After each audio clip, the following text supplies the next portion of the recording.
Yeah, I don't believe in destiny, I just do what's best for me. Don't listen to my enemies, they're just full of jealousy. Yeah, this legacy, you gon' see what's left of me. You gon' see success in me, you ain't seen the rest of me. I just wanna be the best at what I know, better than the rest, just watch me grow. Put me to the test and watch me go. This is my quest, I'ma make it known. They call me obsessive, oh I know. Call me selective with my notes, call me aggressive with my flow, call me offensive even though Joe, I ain't gonna lie, life's tough. Try to get by, life's rough. Try to do it right, it's not enough. Even though you try, you still mess up. But I'm still gonna fight for what I love, still gonna die for what I love, still gonna try, I won't give up, still gonna fight until I've won. They say I'm way too obsessed and I've got nothing left, and I'm not quite there yet, but those words they'll regret, cause I've got something left and I'm not giving in. I will not let them win, I won't stop till the end, no.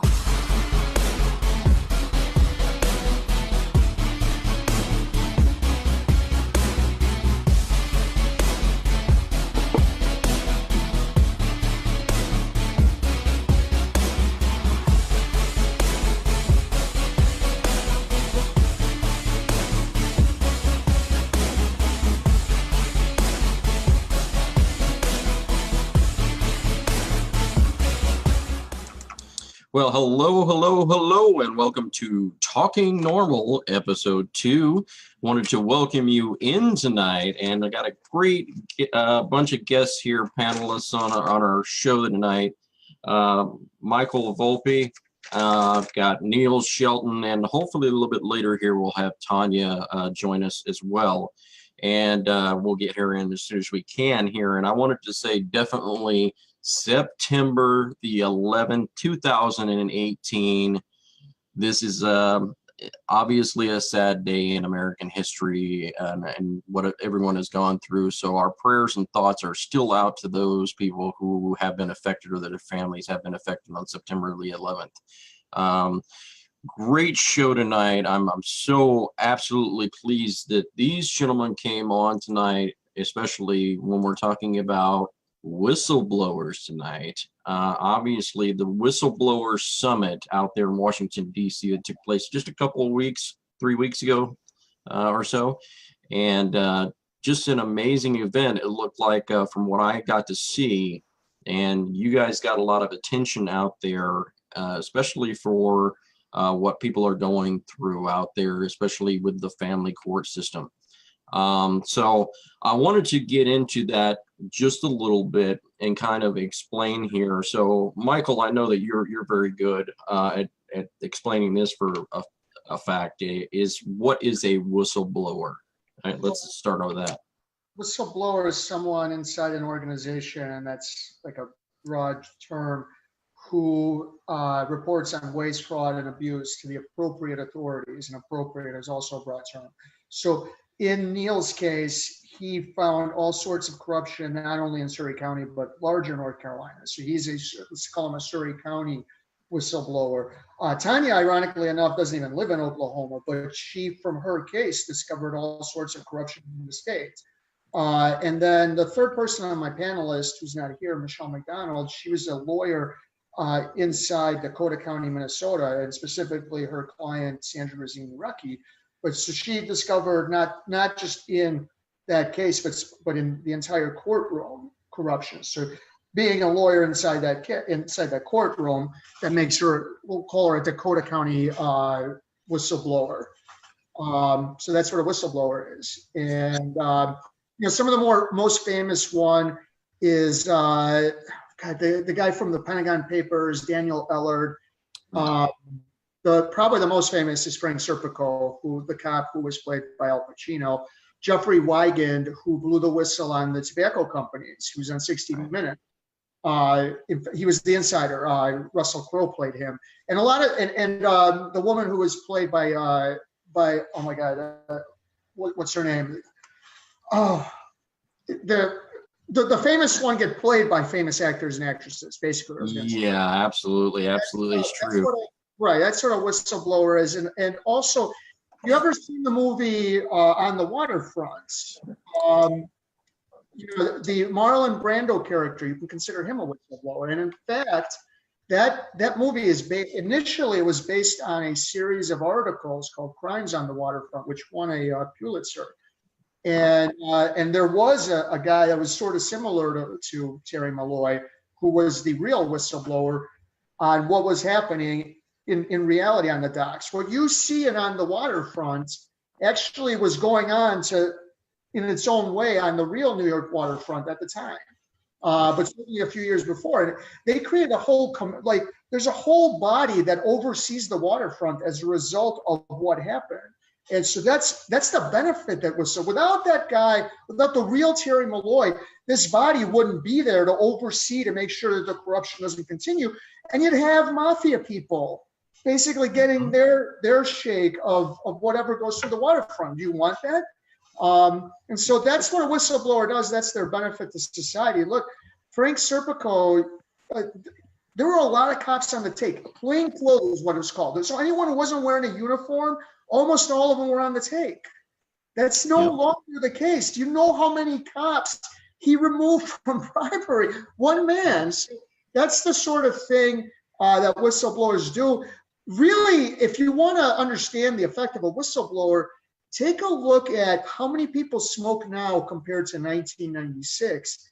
And it's dropped significantly, and a significant portion of that is what Wigan brought forward, and the fact that these tobacco companies are lying to you, and this is much worse for you than you think it is. And that is a large portion of the dramatic drop. I mean, he may have saved tens of millions of lives, because how many people die from lung cancer as a result of smoking?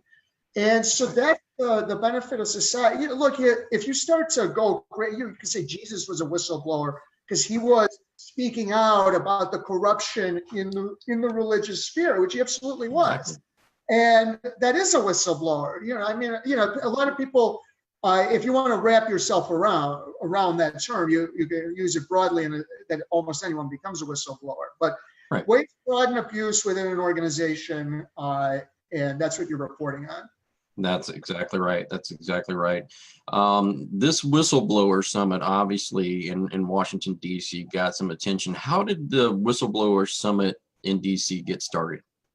So during the Revolutionary War, there was a group of what's today called Navy midshipmen who found that the Secretary of Navy was corrupt and brought it to the Continental Congress. And the Continental Congress looked at their evidence, and it was on July 31st, I remember, 1780, basically called them whistleblowers and took action against the Secretary of Navy, who had retaliated against a bunch of them, put some of them in jail. So July 30th is historically a very important day for whistleblowers.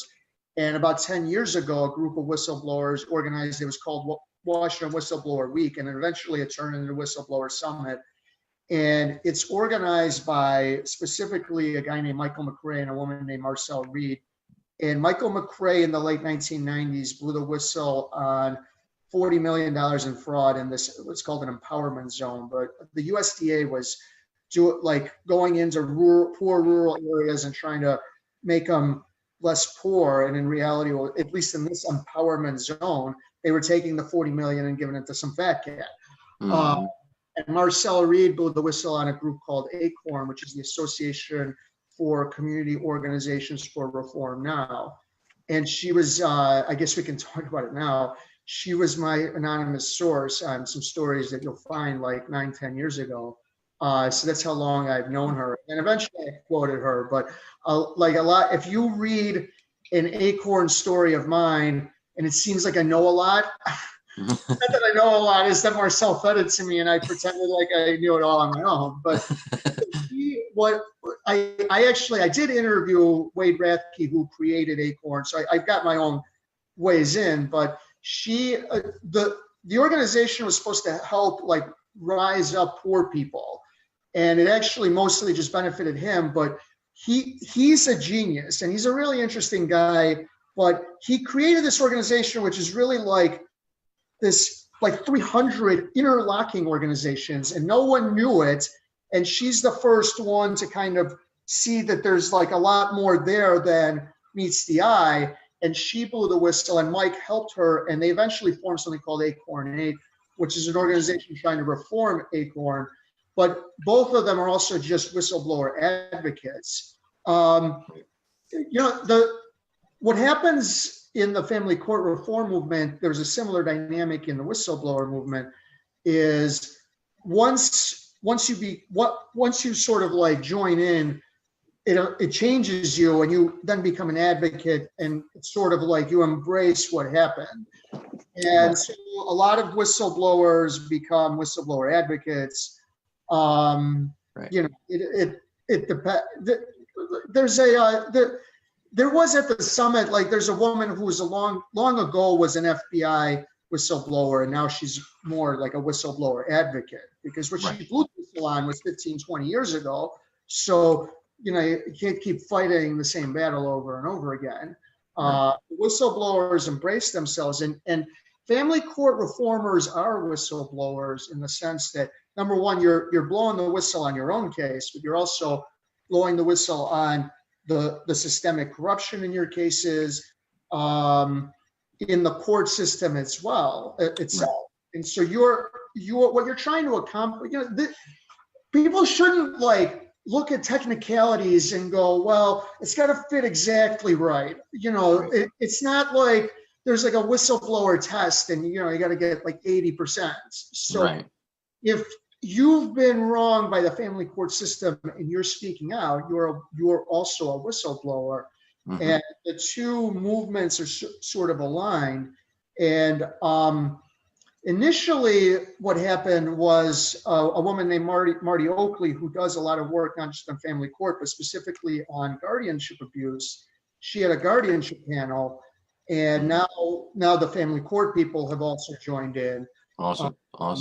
I think that's a great spot actually right here to ask Neil, how did you get involved and hear about the Whistleblower Summit and really get involved in this and take action and go to Washington, D.C. yourself?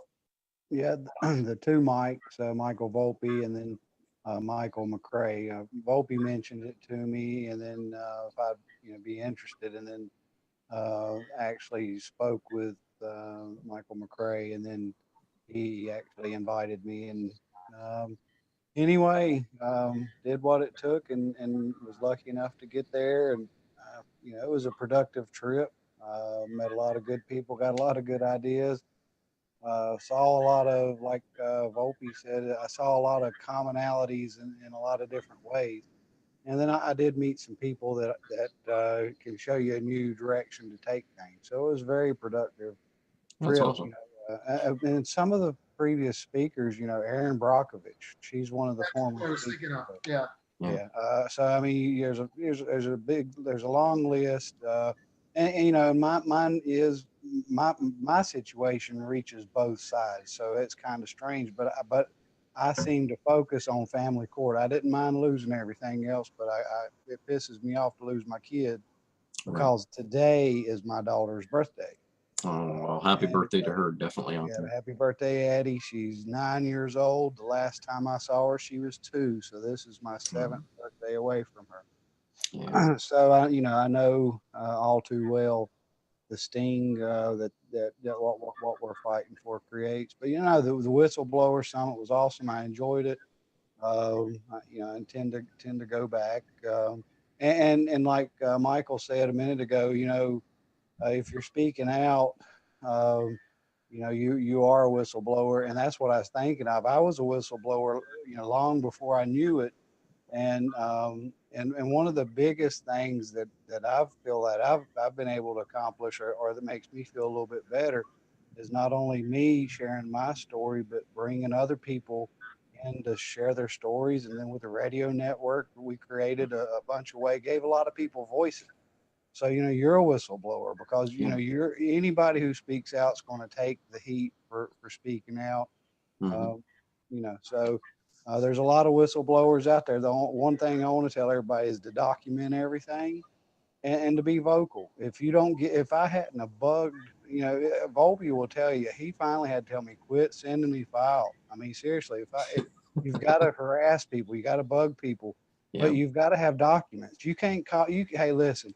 If somebody told me my story, I'd be like, what in the world or you won't. I mean, seriously, there's no way to believe it, but when you can back it up with your facts. So you document everything, be vocal. If you're going to be vocal, create a Facebook page, start there, put all your stuff out there. Don't trash your ex, trash the system that allows it. That's where you get on there and talk about your old lady, and you look stupid.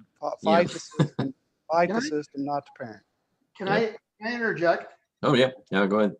So the first time Neil and I talked to each other, he was describing what had been done with the restraining order. And so what happened in his case was they came up with nonsense and created and got a restraining order, and then went to court with the restraining order and said, look, he's so dangerous, we had to get a restraining order, now we have to keep him away from the kids. So Neil's describing it to me, and I said, yeah, that's called the silver bullet technique. And I said it right.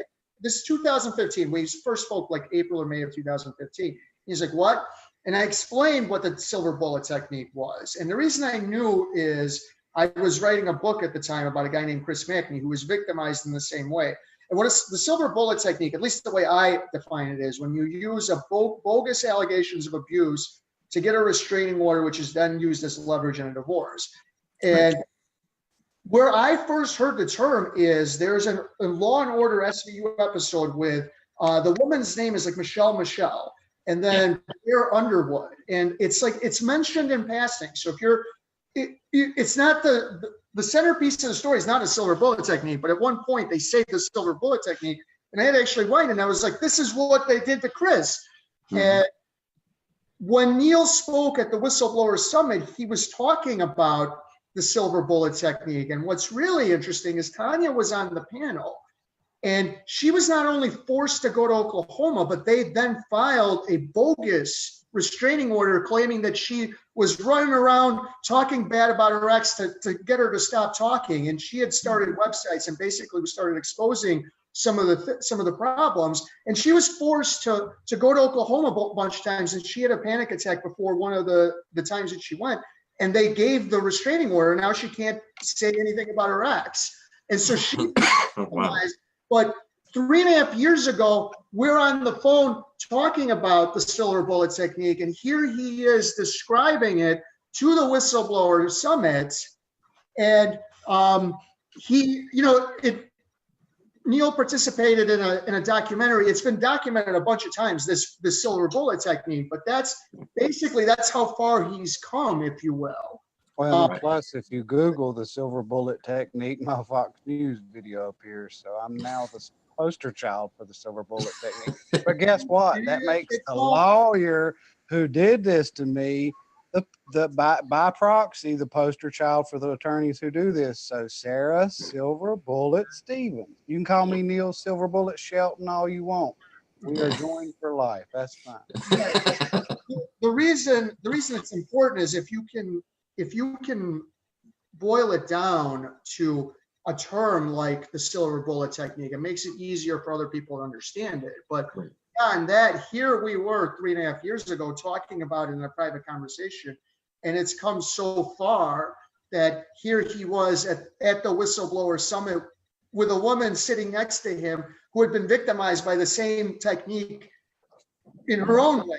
And here you are using the term, and it's been used a bunch of times. So, that's how far we've come, but there's also a long way to go. And Neil hasn't mentioned it, but his video was viewed by some folks, and he's up for something called TED, which is sort of a big deal. But if he's chosen, then that's awesome. The next from the Whistleblower Summit. That's awesome. And I know that I was first drawn to Neil as a friend because I heard about the silver bullet technique, because that was used on me as well. And so that was a by proxy kind of thing where I was like, okay, I'm drawn to this person because they've gone through what I've gone through. Right. Now I never spent where I was arrested 3 times in one day, but hey, Right. Yours was right. Well, Neil's was more intense, but look where he was. Look where he is now. But Neil's taking on this woman that the panel I had, including Tanya, and there's a fourth woman named Michelle McDonald, who talked about Sandra Grazzini-Rucki, and anyone who knows me, the Rucki case is very important to me. This is all, I actually didn't mean it to be family court. It was municipal corruption, and I never reached out to Pat. I know a guy named Pat McDonough, and he is the original whistleblower on something called the hired truck scandal, which is one of the most significant scandals in Chicago municipal history, which says a lot because Chicago municipal history has a lot of scandals.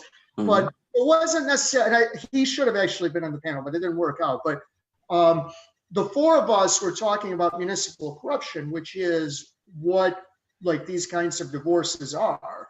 And one of the interesting things is how the judicial corruption spreads into other parts of the local government. So in Neil's case, as one example, he was visited by the SWAT team, a completely bogus arrest. He was arrested how many times? I mean, the cops harassed him. He was bogus charges by the local DA. In Tanya's case, the local district attorney ignored her to the point that he blocked her on Twitter. The attorney general ignores her. She's met with Oklahoma Senator James Lankford, and she said RICO to him. RICO is Racketeer Influence Corrupt Organization. So what she's arguing is that it's organized crime, but what's important about it is RICO is federal. Right. So he's a senator. Now, what she's saying, he doesn't even respond to her. So here she is presenting a federal crime to the U.S. senator. And so what happens in her case is you see all of the levers of power looking the other way. And as a result of her investigation, what she found is that Oklahoma is pretty rotten. So why are whistleblowers important? Do you think there's any chance that somebody, what are the odds that someone's going to focus on Oklahoma and expose corruption in that state? That's a pretty random thing to do. So that's why what she's doing is important, and she has. She does a podcast and she's done a lot of other stuff, but a lot of cops who will break down your doors, whether they got a warrant or not. There's all sorts of arrests without probable cause in Oklahoma. The prosecutors charge people without really having any evidence. She did several stories on a guy named Harvey Jenkins, who was a pain management doctor, and he was charged basically like the equivalent of being a pill mill. And it's 2.5 years later, and it wasn't just him. It was his nurses, his office manager, his security guard. Supposedly the security guard is in on it. 2.5 years later, they gave 2 people deals. They had no jail. One person was in jail, got a deal, is out of jail. The other people left, still haven't gone to trial. 2.5 years later. I thought we had a right to a speedy trial. There's no evidence. And that's the attorney general. And the attorney general at the time was Scott Pruitt, who wound up being EPA chief. He's no longer. And now you have a new attorney general. And so she's shown that all the way up to the top law enforcement, there's actually studies that Oklahoma incarcerates more people per capita than any state in the nation. Wow. She's shown connections between the governor and the for-profit prisons. And where would this have gone without her looking at the state of Oklahoma is random. Who the hell is gonna, if you show California is corrupt, well, that's the biggest state. Oklahoma is this random state, and it's based on her own personal experience is why she went to Oklahoma. In the Rucki, the thing that people need to understand about the Rucki case, the reason that to me is more important than any, even Neil's doesn't have nearly the corruption of the Rucki case. And if you think your case is worse, do you have the equivalent of a 2020 doing a hatchet job on your case? Most likely you have no media doing anything, or you have small media. You don't have 2020 doing a hatchet job. Right. So without Michelle, number one, Michelle took the case.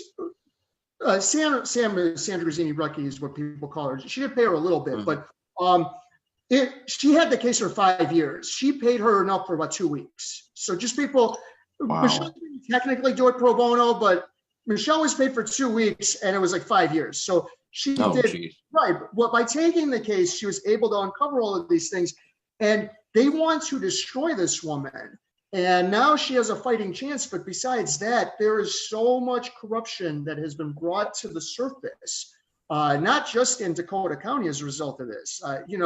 The U.S. Marshals served a bogus warrant in the Rucky case. And then even after realizing they'd been snookered, they continued on with a sham. So the U.S. Marshals are involved. The FAA looked the other way while her airline, Sam is she was a flight attendant, her airline gave her ex her private flight records, and the FAA doesn't care. So that's how far that case goes. Without Michelle getting herself involved, all of these things would have been kept under the surface. So that's why it's important to speak out. Right. So I think it's very important to speak out, obviously, because no one's going to understand or see the corruption like you're seeing it on your own case. And if you can get it out there, that gives more people the encouragement to step out and speak out themselves in their own cases. So I think it's very, very important, obviously, in that. But, right, when we're talking about that whistleblower summit, I think one of the biggest important questions that you started talking about a little bit is do you think that it had the right exposure in the media coverage for that event? And if so, what can we improve in that and get that out there more? Right. So it did, but it actually had nothing to do with the family court stuff. What happened was the acting secretary of the Veterans Affairs at the time, it was this guy, Peter O'Rourke. Mm-hmm. He insisted on having a panel for something called the Office of Accountability and Whistleblower Protection, which is this new office that was created within the VA that purportedly helped whistleblowers in the VA, but actually didn't. Yeah. And VA whistleblowers found out they were going to have a panel, and they revolted. And this created a clusterfuck for a while, but it also created buzz like crazy. And a whole bunch of media showed up which wouldn't have shown up as a result of that. And I was on one of the panels for the VA stuff, but it sort of like we were also the beneficiaries of it. But yeah, the summit's been going on for a while, but this year had a lot more energy to it and a lot more people. And I think next year, it'll be at the end of July. So if people start to think about it now, whatever, it does cost some money to get there, but if you have a year to plan it, that's something that people should try to go to. And so it basically was the beneficiary of this guy O'Rourke creating buzz because the VA whistleblowers started talking about it, the media started talking about it. The other thing is there was this luncheon, and Linda Tripp from the Clinton thing spoke, and she hadn't spoken in a while, and the media got going on that. And so that created even more buzz. Now, what happens at the summit is there's what's called panels. So they're like 50 minutes, they're around one theme. So like my panel, which Neil and Tanya and Michelle were on, was municipal corruption. There were two on, as I said, the VA. There was one panel where it was like the Office of Inspector General, Office of Special Counsel, some senators. So they were like the organizations that a whistleblower could go to. Right. So there's all of these panels, and obviously not every single one is being written about by all the media. And Marty Oakley, who does some things on family court, though more on guardianship, she had a guardianship panel, which was well received as well. Right. And my thinking on this is if they're putting out a veterans council on corruption, let me be a part of that one next year, because I'd love to tell them about how veterans are having their VA disability taken and they're basically living on jack diddly nothing on, having their child support taken, even though 38 USC 511, the Veterans Judicial Review Act, says that you cannot take that. Basically, it's stating flat out that the Secretary of the Department of Veteran Affairs makes all decisions in those matters. No other court can review nor deny.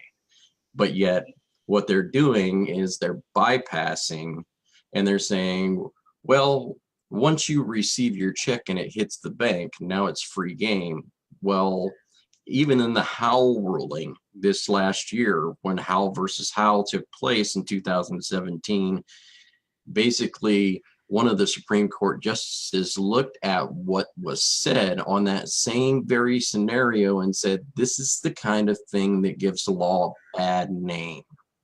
Right. He flat out said it. And I don't think that these courts are reviewing this, especially, Michael, you would know Illinois is just absolutely horrible and atrocious for veterans in that scenario. Right. I've actually found family court, not always, but they can be not only for veterans, but cops. Mm-hmm.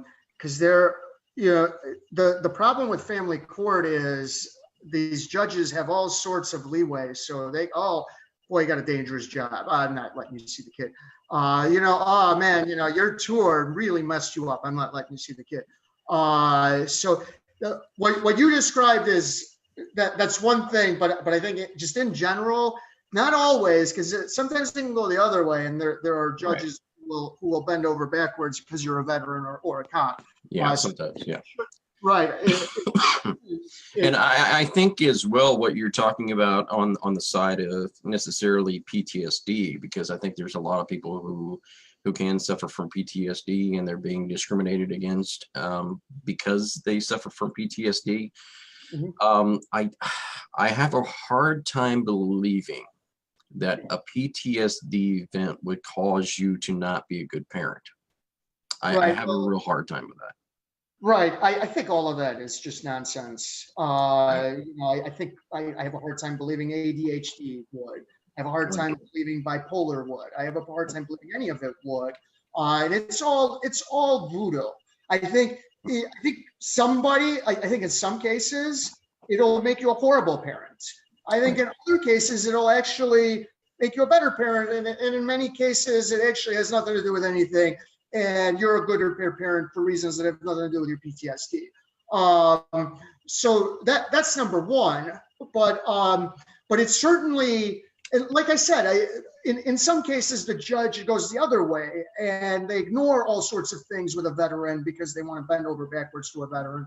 But there was a pretty famous case in 2015 that actually wound up getting widespread media coverage where a judge tried to take away custody from not a veteran, but a guy who was serving, because the judge had scheduled a hearing and the guy who was serving was actually on the ship. Mm-hmm. And that happened to not only, it got picked up by a lot of places, specifically by Drudge Report. And those who aren't familiar with Drudge Report, it's a really important website. It's a conservative website. And the reason it's important, and you can look at the stats, there's like 100 million people who view that site in a month. Right. Month. Okay. Mm-hmm.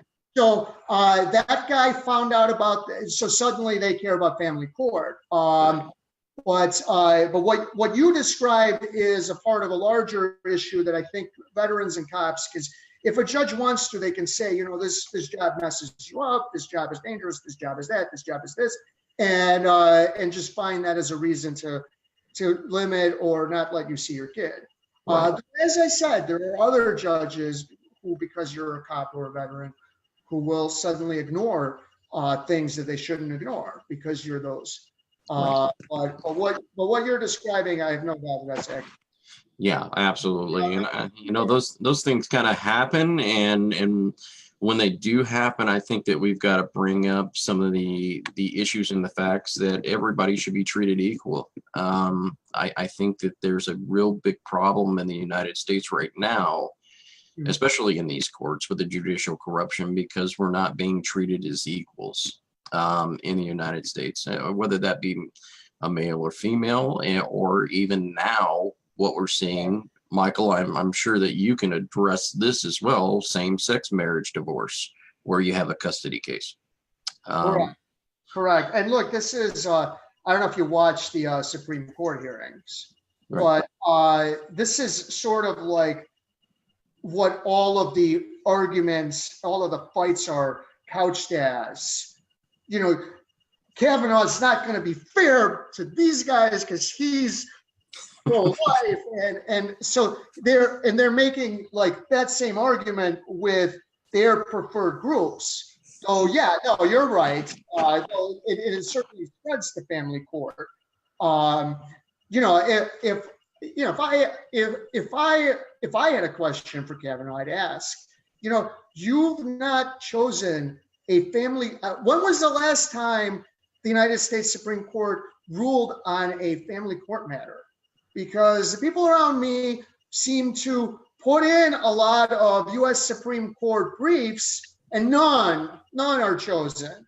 So, you know, as someone who knows a lot about the Supreme Court, that would be in family court, that would be the question I would ask of the U.S. Supreme Court. Because like the arguments that they're having, as far as the U.S. Supreme Court is concerned, the thing that bothers me, nobody points out only one in approximately 100 cases are chosen. Right. So their real influence is what they choose to rule on. Mm-hmm. And what they choose to reject. Yeah, you're absolutely right. And I think that even when we talked about how that was in 2017, I think that was more indemnity ruling than it was family court ruling. And I wanted to ask Neil as well. I know that, you know, what are some of the storylines that you saw there that were, you know, maybe slightly different or things that, you know, maybe applied to the family court system, but some of the things that we are not actually using or addressing at this particular time? Yeah, it was just the commonalities, the basically targeting someone. I mean, we had there was a police officer there who got shot wearing a bulletproof vest, and then he was one of the speakers. He blew the whistle on the vest manufacturing company. You know, and then actually he was on the whistleblower show on CBS a couple of weeks ago on Friday night. But that, you know, so he's a cop, and then so you're talking about retaliation. So it showed me that retaliation's real. It showed me that there again, if you can document everything correctly and get your story straight, you know, you don't have to tell your whole story, but get your story straight. You know, there are some options that you can reach out to. If you are a whistleblower, you know, you can reach out and try to get some whistleblower protection. Not a whole lot applies to family court yet because it's so new to it, but I see a lot of ways that it could benefit from it. And we're still, like, you know, Michael said, over the last 3.5 years, this movement has just been crazy. So, you know, even to be able to be there now, to have a panel there coming up is going to be huge. But you know, right from the head guy, the USA Today, if you got 2 minutes to pitch your story, and I've heard that numerous times from big newspapers, but you got 2 minutes to pitch your story verbally to a reporter. You got 2 to 3 pages to write your story. And Volpe will tell you the same thing. You don't have to tell everything, and don't tell everything. You know, find the worst parts of it, the stuff that they're really liable for, and if they're interested, you can tell them the rest later. Right.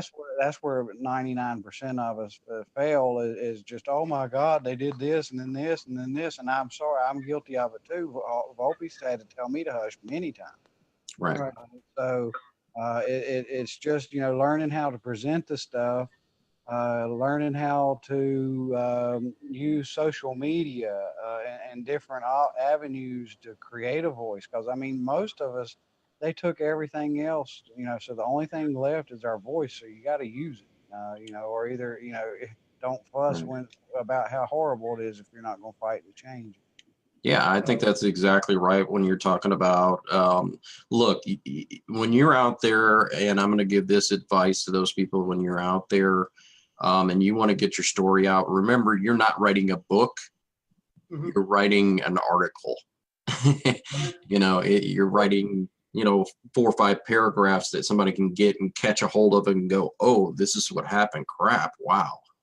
Can I add 2 things? Exactly. It was actually a panel on lawyers who got retaliated against, specifically by the bar. And, you know, it's Connie Reguli she wasn't one of the panelists, but she could have been.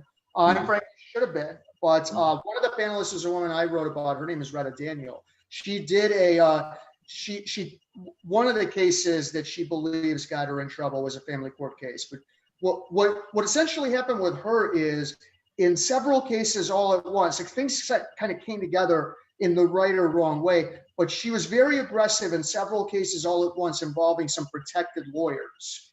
And next thing you know, the bar is chasing her. And anyone who knows anything about the family court system knows the bar is not only not there to help you, they hurt you. Right. And by the way, that also is correct for that judicial oversight boards that they have in each state. Yeah. Rather than protecting the litigants from bad judges, they protect bad judges from litigants. But you saw what happened to law. Look, Retta Daniel is, I think, 73 years old. She's been practicing law since the mid-70s. And Right. so the bar decided that she's incapacitated and is no longer capable of being a lawyer. And it just so happened that happened as soon as she was very aggressive in 3 cases all at once. And the greatest thing is you meet the woman, and not only is she fine, but like you ask her about like this one case from 30 years ago, and she'll describe it in a detail that like it happened yesterday. Yep. She's not incapacitated. She's really the opposite. But that's something that lawyers face, and that's by the way, that happened to Michelle McDonald. As part of the Rucky case, she was forced to conduct part of a custody trial in handcuffs, and the Minnesota bar believed that whole scenario was her fault. Oh, wow. I mean, to me, this is like, Michael, this is like saying that let's say you've got a 60-year-old lawyer and she's working her butt off and she's very good at what she does and she's blasting through a case and she's got them right on the ropes and they say, oh, you're not mentally stable, we can't have you in here, but yet the judge could be someone like Ruth Bader Ginsburg. Right. You know? Correct, exactly. And by the way, I was there for the hearing, and so I show up at the bar, and it's like an office building, and so I go into the room, and there's about 100 chairs, and I'm looking around, and I'm thinking, oh, cool, we're going to be able to see the hearing. I leave, and then as soon as I try to go back in, the door closes. The door's now closed, and I get intelligence, if you will. And people are like, well, they closed the doors so they could have a closed door hearing to decide if they'd have an open hearing for the actual hearing. So in the dark, they would decide if it would be in the dark or the light. And surprise, surprise, it was in the dark. Now I got, as people came out, they told me what they said. But, that's how the bar operates. Can I tell you, well, first of all, the other thing I wanted to do is people are like, well, how do I like draw it down to 2 minutes? So anyone who knows the Rucky case knows how complicated that is.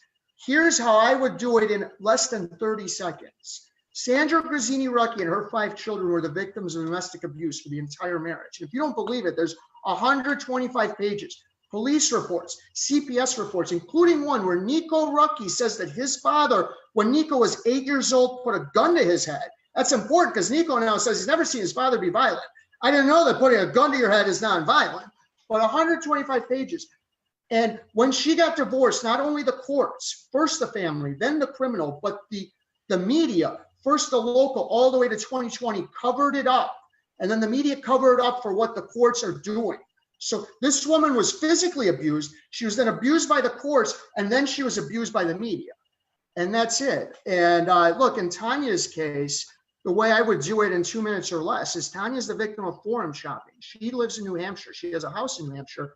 And an Oklahoma court decided they were the proper court to decide who should have this house.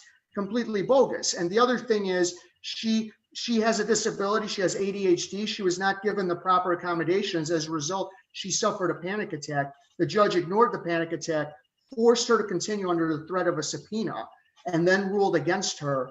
And even though her rights under the Americans with Disabilities Act were completely violated, every court that's looked at this has given this judge a pass, even though Tanya and others have found many more victims of the same judge who acts as irresponsibly in other cases as he does in hers.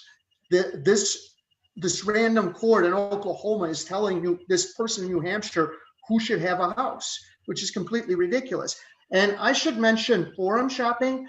I'm a victim.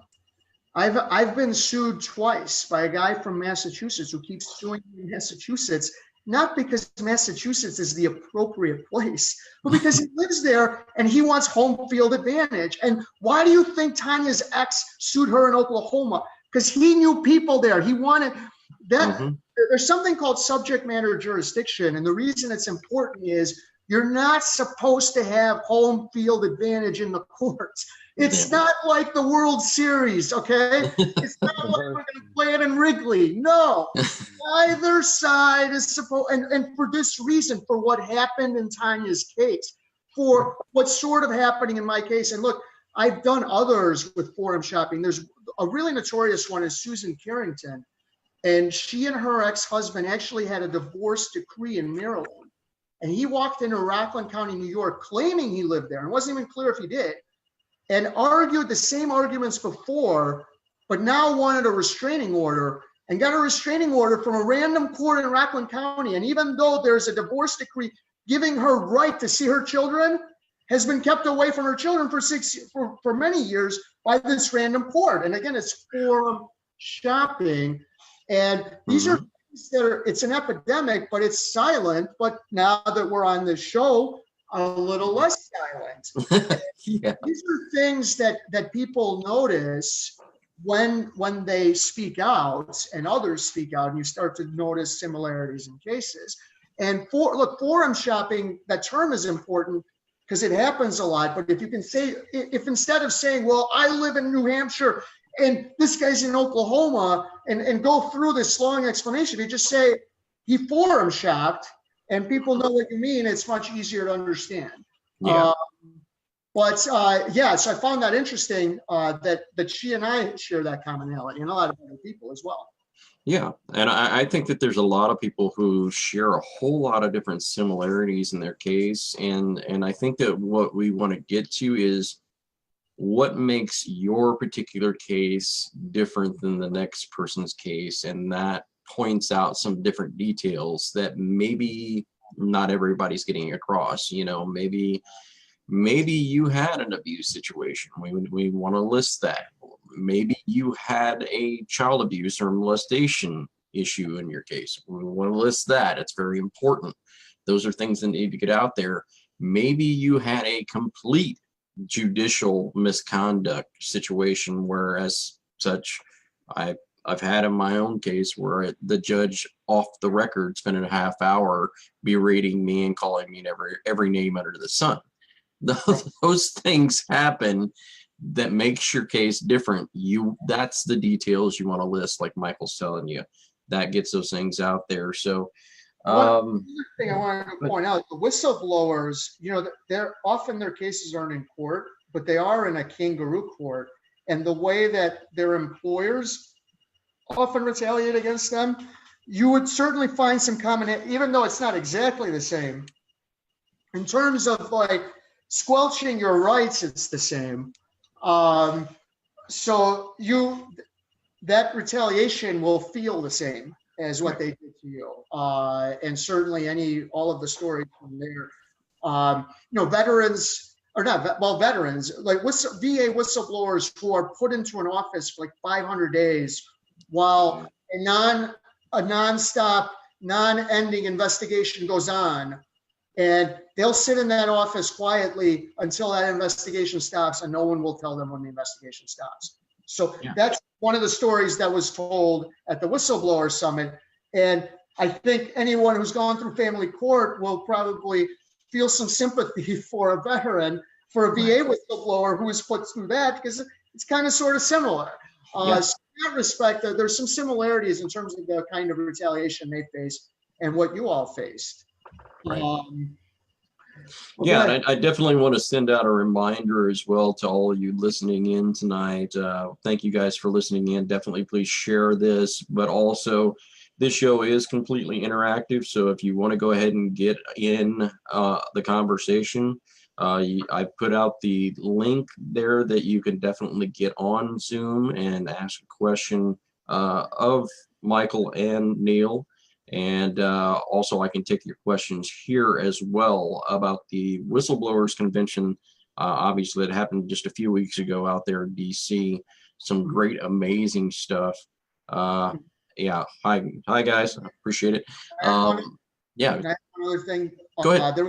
There was a movie screen called Whistleblower. It was about 8 whistleblowers from New York, and they're having an event in East Islip on September 30th. You're near there, or you can make it. You should definitely go. And you can find out the name of the movie is Whistleblower. It's Kathy Cole, Frank Vitro, and others.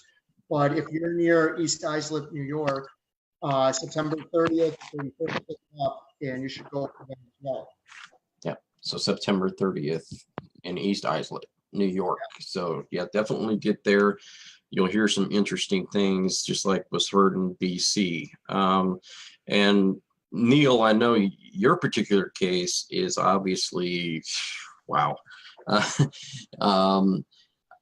Imagine this, that you have a divorce from somebody and they sit on some of the highest councils for the judicial committees. Imagine that you're going through all of this and not getting even heard on your side of the story because of the fact, the power involved. At that point, you have to, start to say collusion, correct? Oh yeah, well mine's collusion from the beginning to the end, and you not only see the pattern, but you see the why they did it too. They really didn't have a choice. So, Yeah, and I think some of your case is yeah. Go ahead. I'm sorry. Well, I was going to say, can we talk about RICO? Because both, in fact, all three, Neil's story, not Tanya's on its own, but what she's uncovered besides her own case, and absolutely the Rucky case. They are all, in my opinion, textbook examples of what's called RICO. So RICO is racketeer influence corrupt organizations. And what it is it's a law. It's one of my favorite laws. Most laws are really bogus, but this was done in a very sophisticated way, and it really worked. It was initially specifically targeted the mafia, but it targets any organized crime entity. And so, like an interesting thing is Michael Milken, who was the junk bond king. He took a deal, but they actually threatened him with RICO, because what they said is, there was mass fraud in your company. So was essentially a criminal enterprise because nothing was real and you were defrauding everyone, which is a criminal enterprise. So he took a deal, which wasn't RICO, but they threatened him with it. So it obviously wasn't mafia. And there are people who actually criticize, they went after Michael Milken, like he's no big deal. Well, listen, you commit mass fraud, you're a criminal enterprise. The two, what's called mafia cops, the two worst cops, in my opinion, in the history of America. They're Louis Ippolito and Stephen Caracappa. They took contract killings for the mob. They were tried under RICO because they think about it. If you're on a regular basis, and listen, if it's twice a year and you kill someone for the mafia, twice a year is a regular basis because it was roughly that. Okay, you are a criminal enterprise. Your whole reason for, and they also monthly gave them intelligence and all kinds of things. So like in Neil's case, what this starts with an embezzlement, and it leads to all these other things. And let me track back. So in order to prove RICO, you have to prove the pattern of racketeering. And racketeering in this sense, it's just a generic term. It's a pattern of crimes that support a criminal enterprise. So like a great way to describe it is, imagine a car theft ring. Like what's the movie with the car theft ring? Like if you steal a car, that's one thing. But if you're part of a car theft ring, then that's RICO, because every time you steal a car, it's for a larger criminal enterprise. So everything that happened to Neil was a criminal enterprise because it was done to take his money and to put him on the street, because this guy at a bank decided that Neil was too smart and he was going to put all of his other customers out of business. So he planted an embezzler. Embezzlement falls under this racketeering enterprise. They charged Neil criminally in a false manner. That's a crime under, and they're called predicate acts. But the main thing is the judicial racketeering. They created these bogus judicial cases, which the outcome was predetermined. So that's a form of judicial racketeering. And racketeering itself is obviously a predicate act. Right. What Tanya found is that preferred lawyers participate in bogus trust cases where they then get rewarded, and then they become judges who oversee bogus trust cases on a mass scale. That's RICO. That's an organized criminal enterprise. In the Rucky case, from start to finish, what a lot of people don't know about the Rucky case is David Rucky is actually embezzling from Sandra Grazzini Rucky's parents' trust. Sandra Grazzini Rucky's dad made hundreds of millions of dollars. She was a trust fund baby. She should never have worried about money for the rest of her life. She has nothing. He stole embezzlement from her dad's trust, and he was able to do it by destroying her in the divorce. He's covered up crimes. He's committed mortgage fraud. He's committed welfare fraud. He's committed all of these crimes in support of this divorce case. And the whole thing tied together is one big criminal enterprise. So in all three cases, what we have is the textbook definition, in my opinion, of RICO. And the reason I say in my opinion is in order to actually have RICO, you have to have someone investigate and prosecute from a federal prosecutor's office. And we can't get that. So right. All of this is me just spouting off on your show. It's not actually RICO because no one from the federal government treats it as such. But one thing people should understand about RICO is it was passed, I think, in 1971. And for the first 10 years, they tried it like once or twice and they failed. They tried it on the Hells Angels and they screwed up because I think that the Hells Angels actually are not a criminal enterprise. They have a lot of criminals, but there is no like order coming down that says you should participate in crimes. Right. So the jury was like, yeah, these guys were drug dealers, but I think they were drug dealers on their own, and it wasn't like orders coming down as opposed to like John Gotti telling Sammy the Bull Gravano, go kill this guy. Right, exactly. And I know that there's a few people out there as well. I want to get to this as well, that there's a few people out there that want to get to hear Neil's story again. So Neil, if you would go ahead and do that, I'm going to take a short break here while you do that. But go ahead and let the people out there know exactly what kind of you've been through, and then we'll come back with that, and we'll take a break right after that, and I'll get into the birthdays and anniversaries, and then we'll come back to it. But yeah, definitely, I want to give you an opportunity to talk about your story out there. Yeah, I mean, and I'll sum it up real quick. If anybody, you can go onto YouTube and Google Neil Shelton Whistleblower Summit 2018. You'll see my speech. It's actually on several Facebook walls, including Volpe's walls. But it's out there. But basically, I had a car lot, very successful. I was getting ready to open an auto auction. Like Volpe said, the bank planted an embezzler into my business. Within a couple of months' time, he had embezzled $158,000. And then I've got the police report with a locally owned bank meeting the top officials with the police department, which says, quote unquote, I want Mr. Shelton arrested for false charges so I can use these charges as leverage in his lawsuit. So then I start getting arrested, and the embezzler, even though he never, he admitted to stealing all the money and forging the checks, he never got charged, but I got arrested 30 or 40 times through all that, more than that. And cleared of all that, kind of, sort of. And then my lawyer, who handled the lawsuit, wrote the city county attorney a letter telling them what all I could sue them for. So they pulled a double jeopardy and brought back two felony forged check charges that had already been proven forged. And grand jury indicted me on those.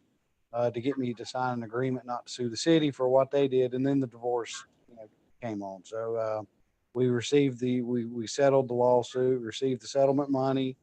Ex-wife kicks me out of the house, steals the settlement money, hires the Speaker of the House for the state of North Carolina as her divorce attorney.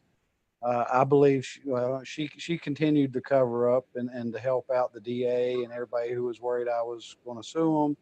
I got arrested like 5 times, 5 more times, 3 times one day, then 5 more times after that for my divorce. Spent 281 days in jail in the same jail cell with the guy who killed my best friend until I lost everything in my divorce and time went out for me to sue everybody. And then here I am. So that's a brief thing. And like I said, you can Google growing up Mayberry. You can Google Neil Shelton, do whatever. I've got there's all kinds of stuff out there. But that's to sum it up. And Volpe didn't sum my story up. If you want a quick sum up of my story, a comparison, it's kind of a mixture between Forrest Gump and Debbie Does Dallas, because I sure did get screwed. So anyway, that's the best way. 84 arrests. We'll just leave it at that. Holy moly. Holy moly. And RICO is business damages. That's, you can include personal damages, but you have to establish a business or a trust or some way that, personal damages. I mean, if you go in there and you didn't have a business affected, you're kind of out of luck. But we're going to test this RICO because I'm getting ready to file several RICOs, and then what you have to do, I'm going to file one against each entity, and then you tie it all into one lawsuit. And I've had good success with my other lawsuits, good enough to where the last one actually finished meeting the requirements for RICO pretty hot and heavy for that set of them. Awesome. And we're going to test this because I'm me, I'm not giving up. And guess what? I get to prove Mayberry as a criminal organization. Shut up. Come on. They don't get any better than that. They really don't. Can I jump in? Yeah. The reason I told that story about the Hells Angels was then in the early 80s, Rudy Giuliani first made a name for himself with the Mafia Commission trial. And what he did all in one fell swoop. It was 3 of there were then 4 on the commission because the Bonanos were removed because of Donnie Brasco. And then Paul Castellano was killed as the trial was about to get going. But he proved that these heads of the 5 of the families were the heads of these criminal enterprises. So this law, which did nothing for a decade, in one fell swoop, created all of this publicity. He rolled that to mayor. He absolutely did. He still talks about that. The reason I point that out is that took a while. That was over a decade. If you were analyzing RICO in 1979, you'd be like, man, what a bogus law. It's done nothing. Mm-hmm. So maybe in a few years, these same federal, and what happened was over time, federal prosecutors liked and then loved it. It almost became like a drug. Because what they found is, considering the seriousness of the charge, it's actually not that hard to prove this pattern. So you get these very serious charges, and it's not as hard as you think if you know what you're doing. So maybe they'll see this family court and start using RICO in family court. Nothing is static. It's all dynamic. And hopefully, the more of these cases that we can draw out, you get one of these guys to do it. And look, if you're an FBI guy, you're a federal prosecutor, and you find this network, what Tanya said, and you see these like groups of bogus trusts being manipulated by judges and lawyers, and you go in and you charge them, that can make your career because no one's done it before. Exactly. Another thing about RICO too, not interrupting, but I'll forget it. You know how my thought pattern is. But RICO, you can go back 10 years. So all the statute of limitations go out the window as far as most statute of limitations, 2 to 3 years. But and a pattern, a criminal pattern, that's 2 or more activities within 10 years. Okay. Hello, family court. Hello. So that's just all what I wanted to add. 10 years and two or more abuses of the law as a criminal organization. I'll shut up. Yeah, that's exactly right here. I'm going to go ahead and I'll get to our halftime here, and I'll bring you guys back on in just a minute here. I'm going to go ahead and mute both of you for a second, and we're going to go ahead and get into our calendar of events and our birthdays real quick here. Let's see. There we go.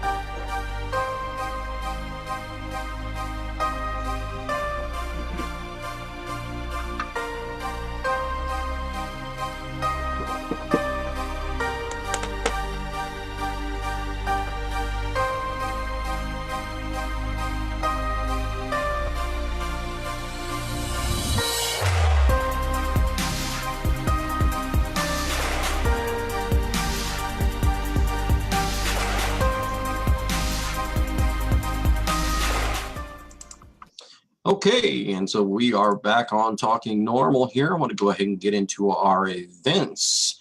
Actually, it looks like tomorrow out there in Texas, if you are out there in Texas, September the 12th, which is a Wednesday tomorrow, Americans for Equal Share Parenting Texas Capitals for Kids Tour is in Austin. That'll be at 6 p.m. at the Crown Plaza in Austin, Texas. Wednesday, September the 19th, court corruption protest in the city of San Jose. That'll be put on, and you should see Jennifer Celia for more details. That is actually Wednesday, September the 19th. Sorry about that. Saturday, September the 22nd, Parents Against Parental Alienation Motorcycle Run. That'll be at 11 a.m., 400 Carlton Avenue, Central Islip, New York. See Carlos Rivera for more details. September the 26th, Capitals for Kids in Concord. That'll be Wednesday, 5 p.m. See Americans for Equal Share Parenting in New Hampshire for more details. October 3rd, Capitals for Kids event, and that'll be in Orlando, Florida. That'll be Wednesday at 4:30, October the 3rd. So see Americans for Equal Share Parenting Florida for more details. October the 7th, that will be Capitals for Kids in St. Louis, Missouri.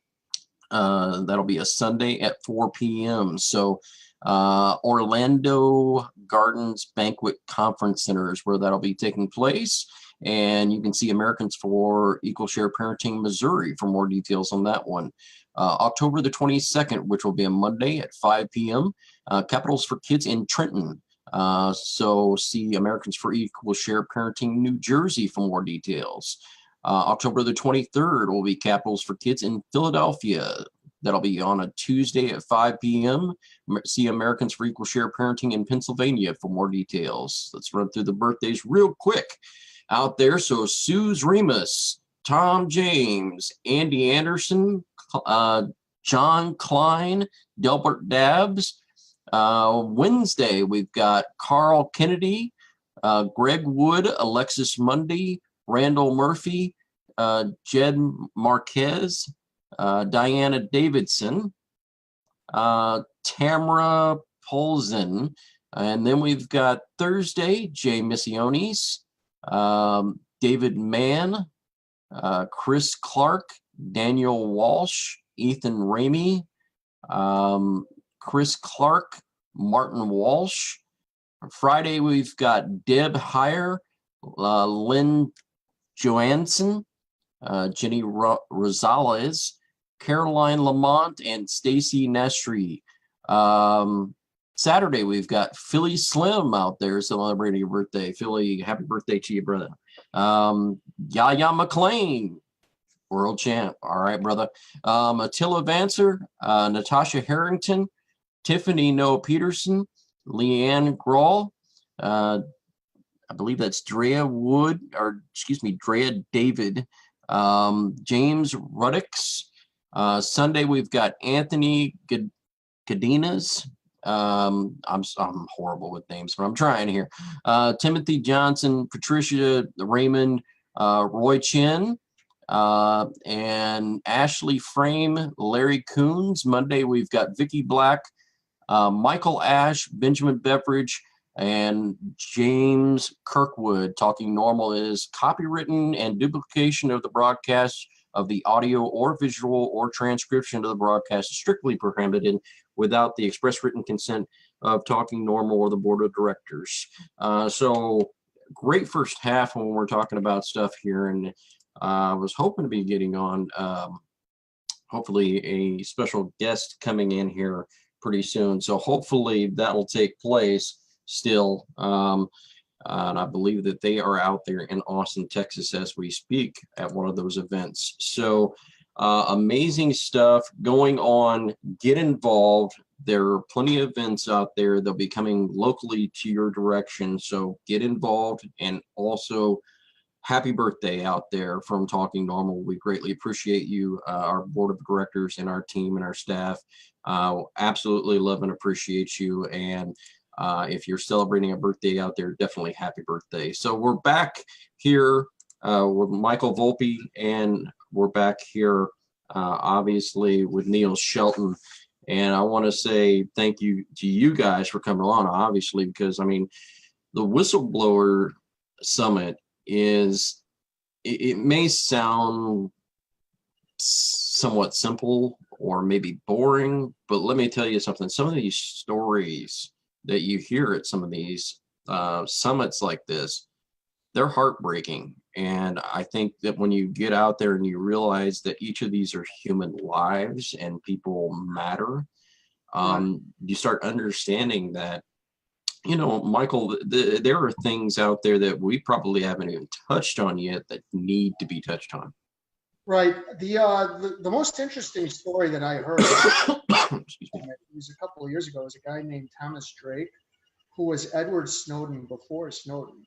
He was like sort of, he still couldn't be specific, but he blew the whistle on mass data collection at the NSA. And he's a rocket scientist, and he works at an Apple store. Think about that. Not for Apple, but in an Apple store. And he told me that Steve Jobs himself had to approve the hire of in an Apple. I mean, think about that.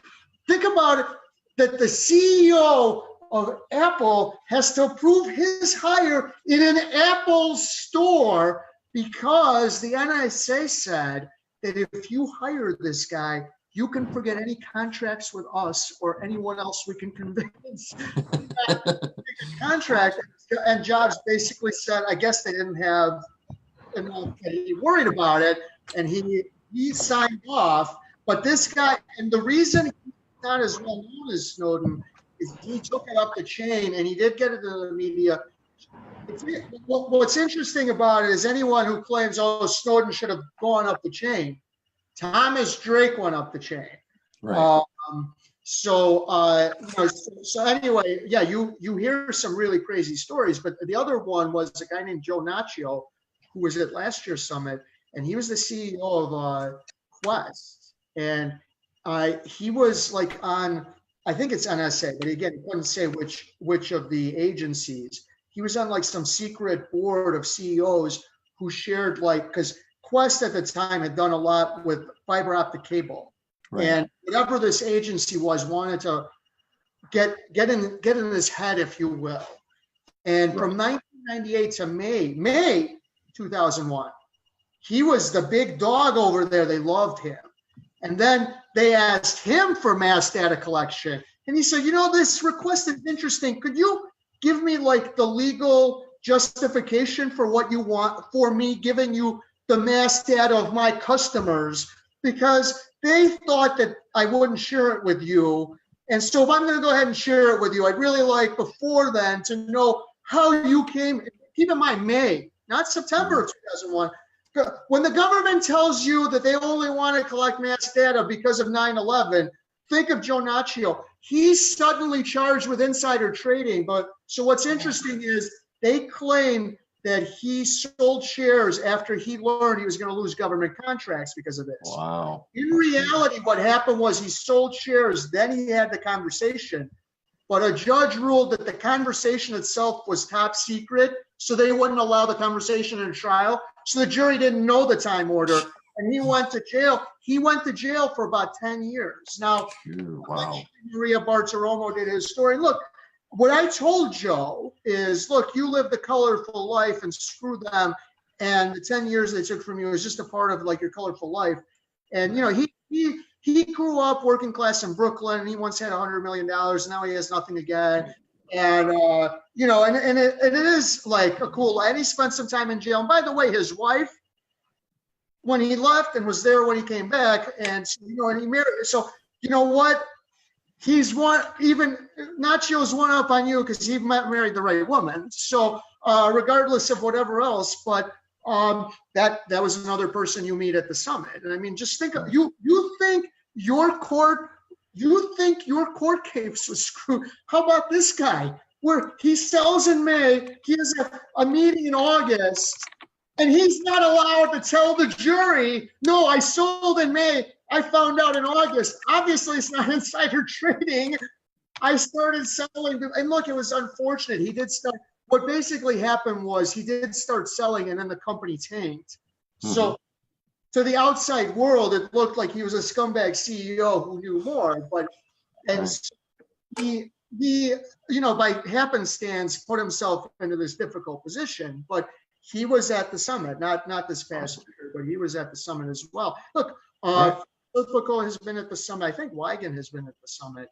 All of these guys have been at the summit, and Aaron Brockovich was in the beginning was one of the people who I was thinking of. Right. Julia Roberts, who played her. And again, in many cases, if you're really well recognized, it's because who played you in a movie. Yeah, absolutely. Let me get right back to you here in just a second here, Michael, and definitely Neil. I'm going to go ahead and bring in Jesse West Sr. out there now, and it looks like you are in Austin, my brother. Is that correct? Are you hearing me fine there, Jesse? Yeah, I hear you. Yeah, there you go. All right, so you're out there in Austin, brother, right? Yes, sir. Awesome. So we're going to have some great event take place. Obviously, there are Capitals for Kids in Austin, Texas. Tell me about some of the things going on there. Is it kind of similar to DC, or we have, you know, kind of a different process, or some of the things that you're going to be doing out there? Obviously, you're going to be speaking out there probably as well. And Capitals for Kids is an amazing event. I know I went for DC. It's a very unifying process that people go to in these different cities. And Mark does such a great job behind the scenes. If you know Mark Ludwig, he gets along well with a lot of people, but he's very focused, very positive in a positive direction. And I know that he's worked with you greatly with Chad for Illinois Fathers as well, with HB 413. And first off, let's talk about Capitals for Kids event, and then we'll get into HB 413 just a little bit. Well, the Capitals for Kids event is taking place tomorrow night from 6 to 9 here at the Crown Plaza in Austin, Texas, right off Highway 35. Like you said, Mark does a lot of great things for children everywhere with his Americans for Equal Shared Parenting organization. But he's a great partner for all the organizations across the country. He does a lot of emphasis on the fact that it's not about him or his organization, that it's about the children. And that's an emphasis for all of us, is unity and coming together on the focus of the children and making sure that they have both parents in their lives. Yeah, I think that's great. I've seen a little bit of his work. I haven't got to actually be in one of those legislative meetings yet, but I'm sure somewhere down the line I probably will. But from what I hear, he's just very focused and very determined. Is that correct when you see him in these? He's also very, very passionate. Yeah. It's something that does affect him personally. but most of us, we don't discuss our personal cases because it's not about me. It's not about Mark. It's not about Dad's Cantu, Americans for Fair Parenting, Illinois Fathers for Equality. It's about the children and having time with both of their parents as well as their extended family. Awesome. Because a lot of people don't think about that at the time, but the extended family, when a parent is limited on time, that now limits the time with grandparents and cousins and the other side of the family. So Right. it affects the children, and I don't understand in this day and age, especially, that the world and everyone in it isn't putting the focus on the children, and we're Right. instead of money and control and power and the the Title IV 4D, the federal funding, which is the main emphasis behind this tour, is bringing the awareness to the major cause for why states keep the systems the way they are. And that's the millions and millions of dollars that states make from federal funding for keeping the family laws and court systems the way they are currently. Exactly. And I think that when I read it last, Jesse, I know Austin is a very big target just Yeah, because, there's 2,060,000 people here. yes. Yes, and I think it's a big target as far as Title 4D is concerned too, because the allotments that I actually saw within Austin, Texas, happened to be for every dollar collected in child support, because the way it all works out, it's $11.33 in the state of Texas. Yeah, they got more population, so they have the potential to make more. Exactly. So it's a very important event, obviously, in the state of Austin, Texas. Talk to us just a little bit about HB 4113. Some people say may be dead, may not be dead. Tell us what's going on with that. The bill is definitely not dead. There's the possibility that it could get called up in veto session, which actually starts November 13th, which is actually the same day that we have our big Capitals for Kids tour in Springfield, Illinois. It's the day for the Illinois session. So it's definitely not dead. It won't be dead. If they don't call it during veto session, I promise you we will, with Illinois Fathers for Equality and our excellent chief sponsor, Representative Sean Ford, will be submitting the bill in January. Exactly. So November the 13th is the date in Springfield, and I know I will be there, even if I have to take a train or a bus, or if I got to take 2 feet. I'm going to be in Springfield, Illinois. So if you want to meet me out there in Springfield, definitely I will be there. I'll definitely be there, and many others. We're working on putting another great event together. It's a big, important tour. So it's scheduled for 25 cities in a 6-month period. Wow. So it's a lot going on, and we need everybody's help. So it's definitely a meeting within some driving distance from everybody in the country. So if it's at all possible for everybody to go to the it's cfk.afesp.com is the link to the Capitals for Kids, and find a city near you, and then reach out to us if it's a city that you can come to and how you can help us or be a part, because it's going to take everybody. Yep, that's exactly right. And I know that a lot of people don't maybe have the money, or maybe they're not in an organization that's a 501c3 and they can't get to all of these events. Get to the one that's closest to you. Start saving for that now. Be at one of these events.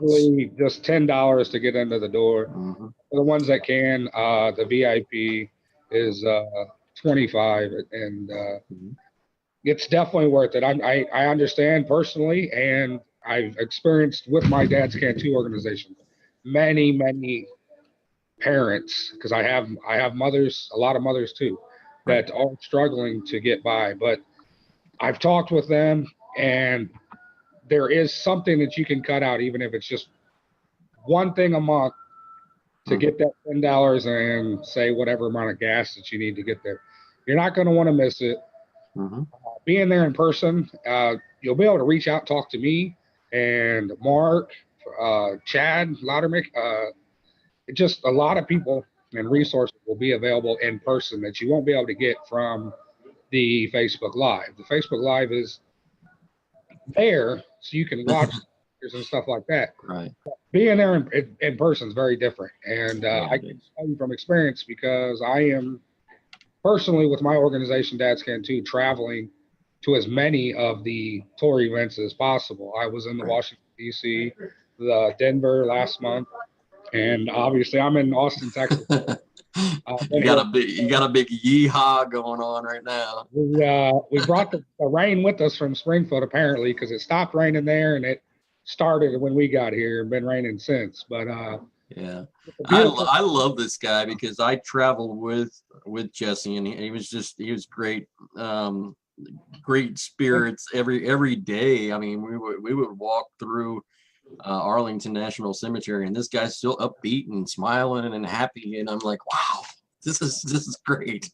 Great to be a So part of the tour and a part of the leading the Dads Can Too organization. I mean, the not recognition. I just the other day I got recognized from just people I've never even met. Again tonight, actually. I forget his last name, Josh. I'm just standing in the lobby, and he's like, "Hey, you're Jesse with Dads Can Too, right?" And it's great to people see this and to come up and shake my hand and thank you for what we're doing. But like I said, once again, it's just I'm doing my part of the team, and we have a great team of organizations and leaders from all those organizations, and I'm excited to be a part of this tour and meet more and more leaders from different organizations all across the country. exactly. And the change is coming, and if we need everybody to help get on board. Yeah, and I will say this: if you are out there, Dads Can Too is one of the model organizations out there that can kind of show you and tell you how exactly to do this on a local level. And because I think it has to start at the local level. The local level, Dads Can Too does an amazing job with floats, getting participation, being in the community, doing Adopt a Highway. Like I said, the floats, being in different parades, different things like that, and being involved with like Sliders Night and some of the great stuff with some of the either the hockey teams or the local baseball teams. Those things being interactive in the community is where it starts, and showing people that dads and moms need to be in their child's life equally. And I think that's a great place to start with what you're doing. And I think it's a model organization that needs to be followed in all of these states. And I know you got another one started in Kentucky, correct? Yeah, we're in 16 states now and Awesome. growing. But yeah, starting locally is a big thing. But the events are great because not only does it bring awareness to what we're doing and start people asking, well, what is this Dads Can Too? But you have, being a every other weekend parent, you get so caught up in the court fights and the stress and how you're going to do this and that. You kind of forget to enjoy that time when you do have. And so another thing these events do is it provides us the families to come together at these events and to just see the joy on these kids, that to be out there with other kids, and especially the parents that they think they're all alone. Right. And the biggest thing, another big thing about these events is it brings them with other parents that are going through the same thing. And it just takes one person to be like, hey, wait a minute, I'm not alone. Well, then they're going to know a few people. And now they tell them, hey, you're not alone. Join here.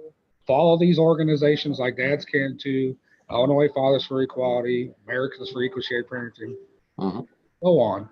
And we slowly lift their spirits. And they realize they're not alone. And they know that there's not a lot they can do, but even the little bit helps. And that's what we're trying to get everybody across the country, is to just do just a little bit.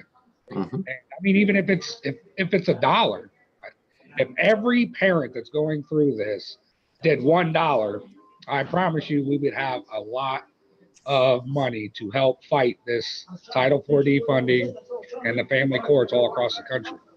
That's exactly right. And Just want to make sure everybody knows they're never alone and to exactly. never feel like $1 is not enough. I promise you, I will not say, oh, you can only do $1. No, your dollar would be much appreciated and it all adds up. Exactly right.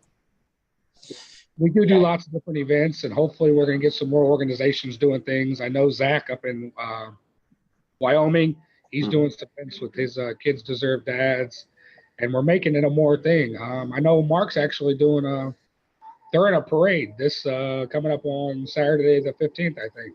Awesome. So Awesome. it's a peaceful way to bring awareness to what we're doing. And Right. change that perception of we're just a bunch of angry dads.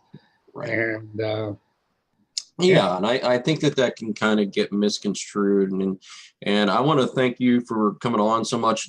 Jesse, where can people reach you at if they want to go ahead and get in contact with you and learn more about Dads Can Too? the easiest thing is to just search Dads Can Too on Facebook. It'll pop up. You can send me a message. My phone number is on there. If you ever need me, it doesn't matter what time of the day, send me a message.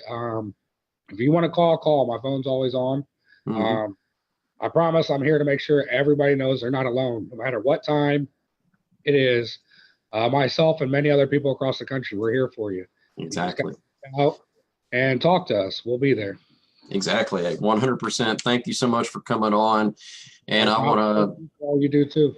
yeah, thank you. I know out there, I'm going to go and mute you real quick here. I'm going to get back here with Michael and Neil as well on, and I'm going to ask this question of the whole entire panel, because this is a little bit different show where I ask and have a panel of people on here. And I think that it's very valuable that we get a lot of different input, but I'm going to ask this question because it's always crossed my mind that maybe over the years, some of the things that we've done in the parental equality movement could have possibly been counterproductive.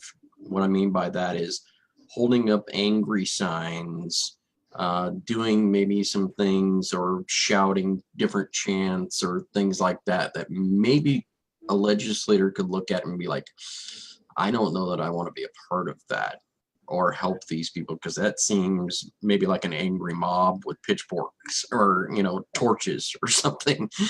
So I wanted to ask that of everybody in the panel. Do we think that maybe, working with the legislators might be better, building the relationships, or should we still be doing that old adage of the signs, or maybe we should evolve? I'll ask that of everybody. I mean, because the perception is we're a bunch of angry fathers.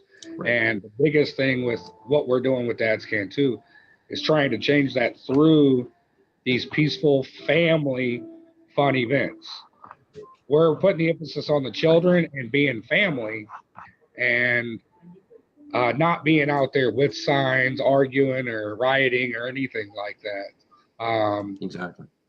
The parade is a big thing. I mean, we can put what we want to say on T-shirts, on signs, on banners, part of our float, and then it's a peaceful way.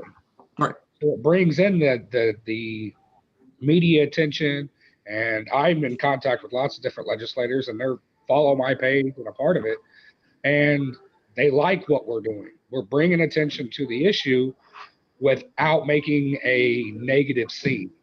Right. And I'll ask that. I'll go around here. Neil, I'm going to ask your opinion on that. I agree that working with the legislatures and everybody, that's a big thing. I can't applaud Mark and all those guys enough for what they're doing, and gals. Everything's going in a good way, but yeah, there's other ways than chanting and doing questionable.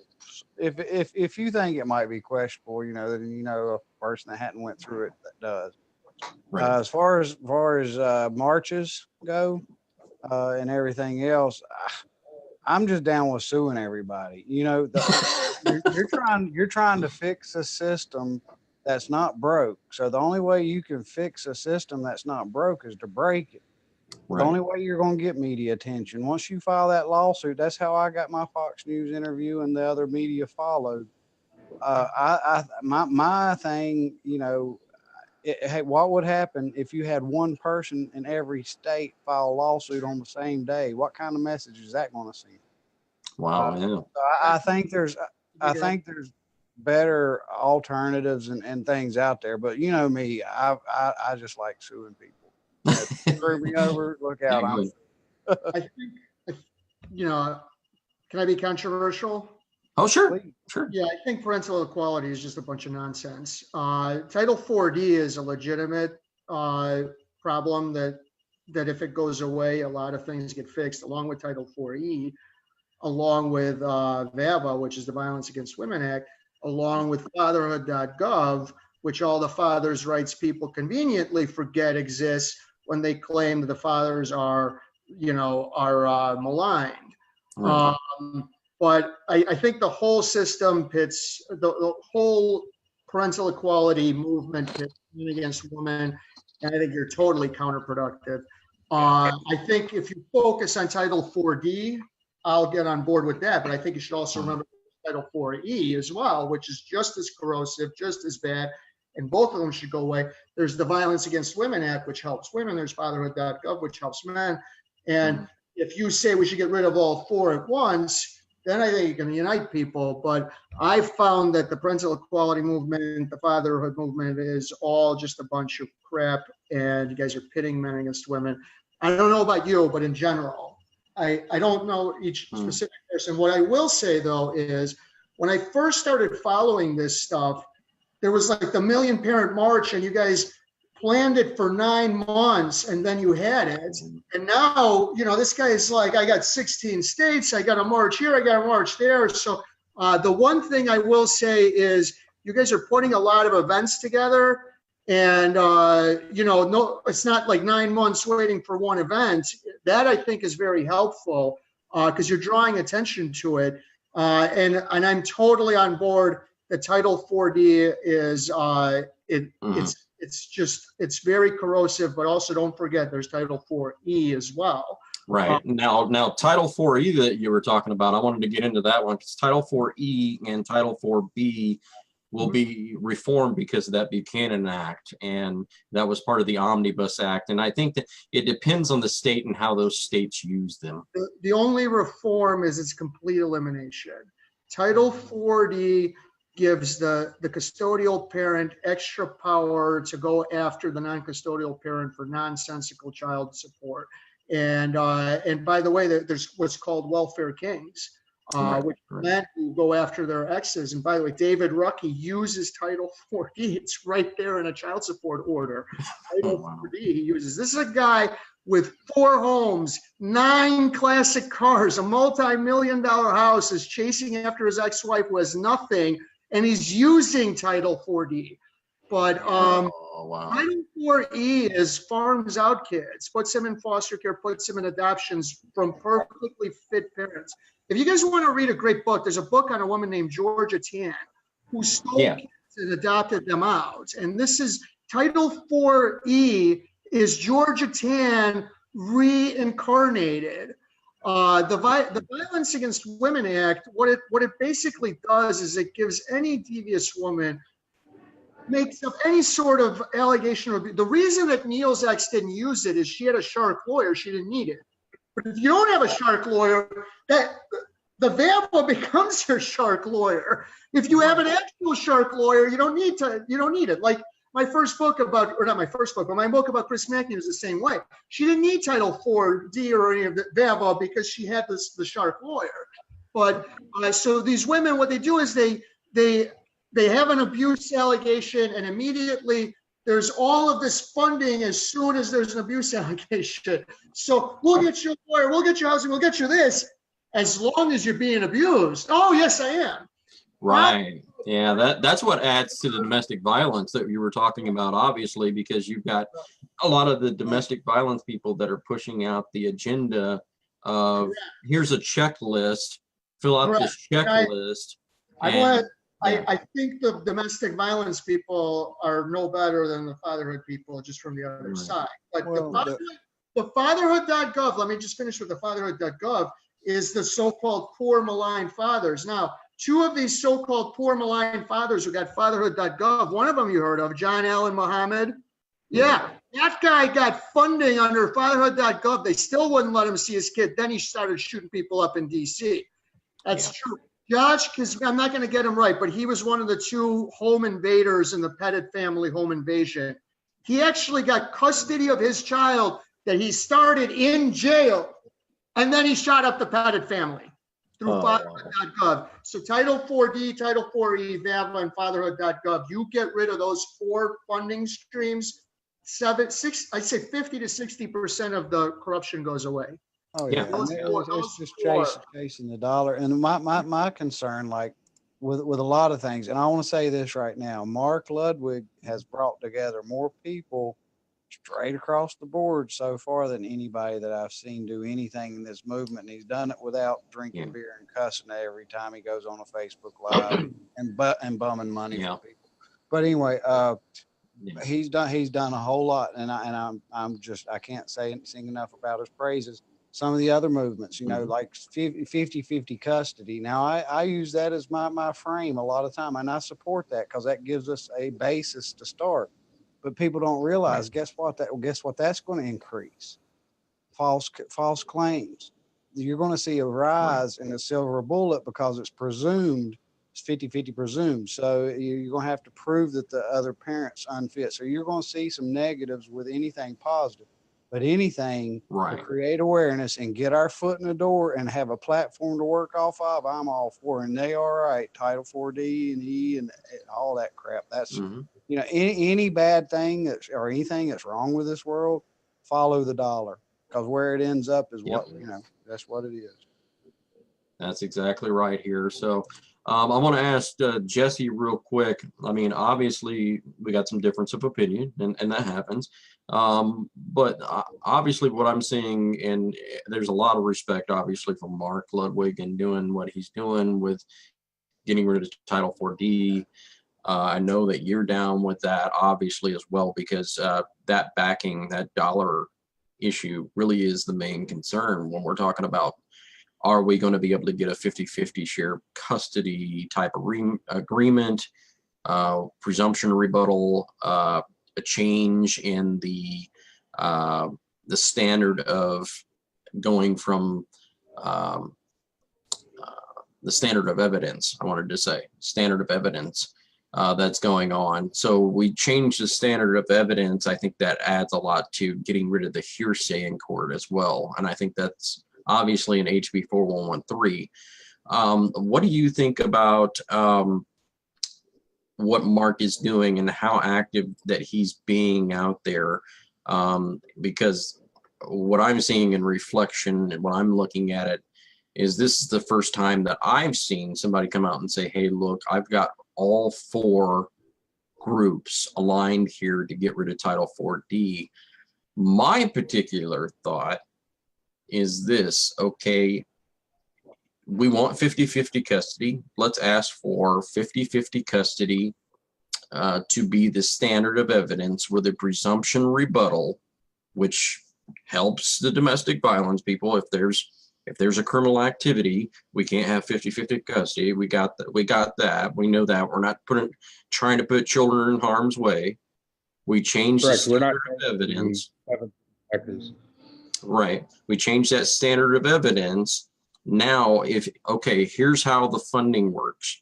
If you don't have 50-50 custody in your state, you don't get Title 4D benefits. Does that sound like that's an active solution to me? Because that sounds perfect from where I'm sitting. Yeah, they're the goal would be to change the way the funding is dispersed. Right.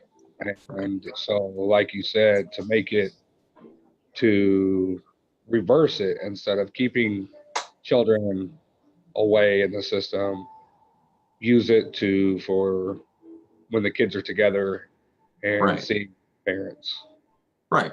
And that's what makes sense to me. And I think it makes sense to a lot of people is to change that preponderance of the evidence to clear and convincing, obviously, that we can't go any higher than that in the family court. I don't think you can get guilty beyond a reasonable doubt because that's not in there, obviously. But if we change that standard of evidence and we change the presumption rebuttal, and then we're talking about, okay, if your state wants Title 4D funding, you've got to support 50-50 custody with that presumption rebuttal. You've got to change your standard of evidence. You got to make sure all of these ducks are in a row, like we already have anyway.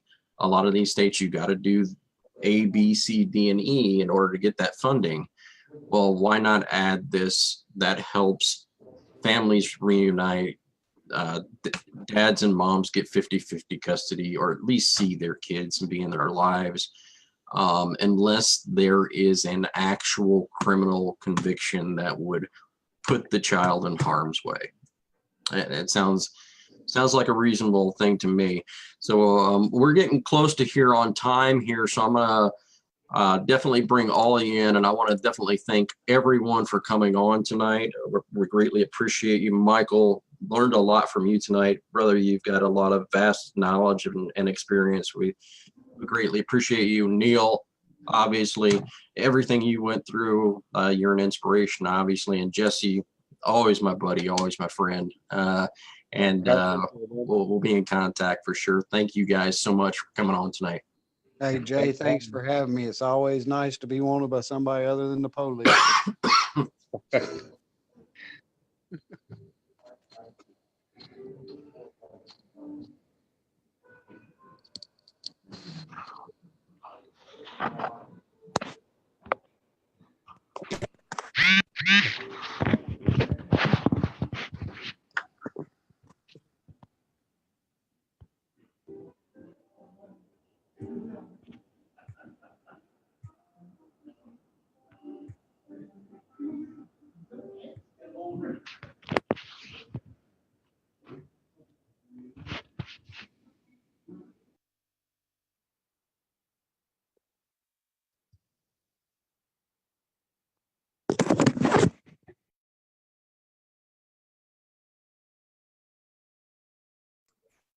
Okay, so thank you guys so much, obviously, for coming on tonight.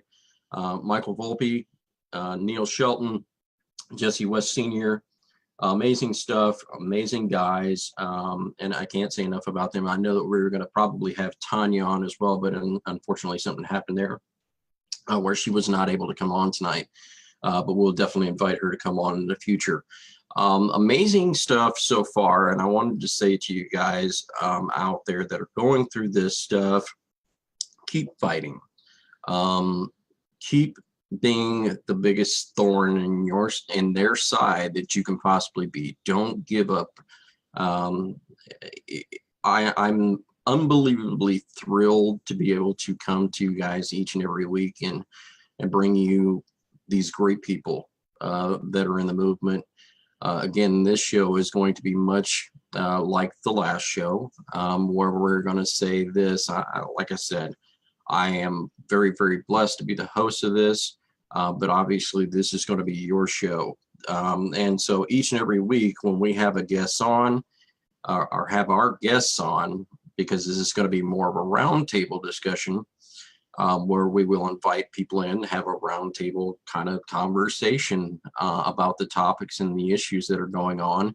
This one just happened to be the Whistleblower Summit in Washington, D.C. So we'll touch on a lot of different topics, and what we're going to do also is we're going to do some teaching tools. In the meantime, I have some people lined up.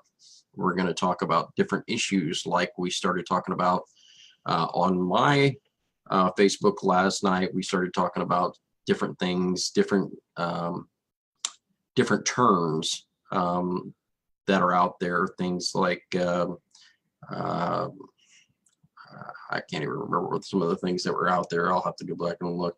But obviously, you know, the different terminology that are out there in the courts, different things that people use within the court, Contempt of court obviously was one of those, I think, that I talked a little bit about, and how contempt of court actually is what's called prima facie, which means that actually you are guilty until you're proven innocent. So we're going to talk about those things. We're going to touch on all of those things. We're going to touch on FERPA. We're going to talk about the UCCJEA, how you can use that in your case and be beneficial to you. Like I said, FERPA is a big thing. Obviously, one of the biggest people that we need to bring on there would be Randy Davis in that particular concern. We'll bring on Randy Davis. If we have particular issues that can help, or different government programs that can help you in your different cases, different ways, different opportunities, we're going to definitely bring those on, as long as they're legitimate, they're great concerns, and they can help parents to understand how to navigate the waters of the system. We're going to do this as advocates. We are not attorneys. We are just like you. We advise, meaning that, hey, look, this is person-to-person advice. Here's where you can go find the information. You can use it if you'd like. Don't use it if you don't like. That's what it's all about here. Is I don't tell you how you have to go do your case. I give you some, hey, this is what I would do if this was me, but you can do that whatever you want in your case. Obviously, I mean, I'm not going to tell you what you can and you cannot do. I think it's very, very important that we have that going on in this movement, where we have some people that, you know, maybe, and I'm going to check this here real quick. Maybe we have some people kind of telling you, or maybe talking about constitutional law. And look, I'm a big fan of constitutional law too. But constitutional law does not work in a family court. Why? Because they're a statutory court, meaning that they pay attention to their own state statutes. Meaning, yeah, they make the rules up as they go along. Because a lot of the people that are making those same legislative decisions, making those laws, are being petitioned by the Bar Association. So yes, of course, they're making up some of those as they go along. That's why we need great organizations out there like Illinois Fathers for Equality. That's why we need Dads Can Too, Americans for Equal Share Parenting, all of these great organizations in each and every state that are working legislatively. We've even got grandparents ones out there that are doing great work for grandparents and getting their rights. So amazing people that are doing amazing things. So pay attention to what's going on around you, because there are some great groups out there. We absolutely love them. We appreciate each and every one that's doing actively positive work. I do see a lot of negativity that does go on. It's part of it. Stay true to your standards, your goals, your principles, your morals. Do not let anyone change what your morals are for anything. Because when they change what your morals and your principles and your standards and your values are, you become someone else that they want you to be. You need to stay true to who you are. So when I say this each and every week, understand that when I point one finger out, I'm pointing four back at myself. Okay.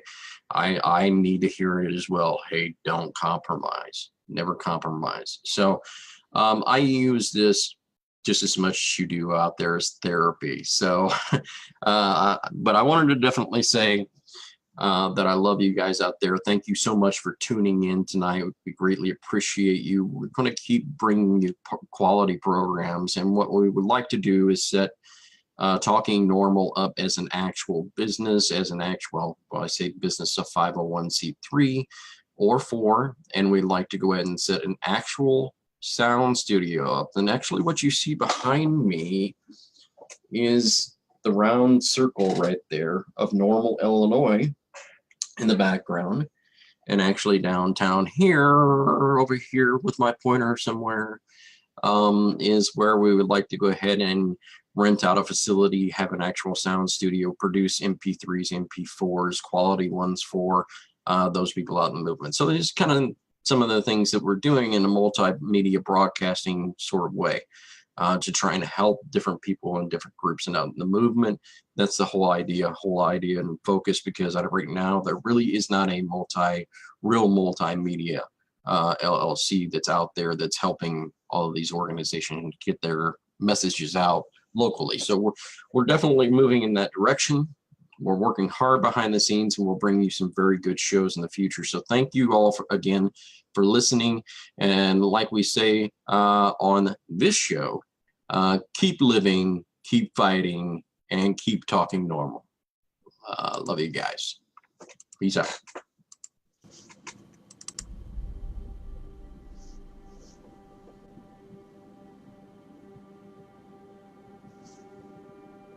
It starts with a word.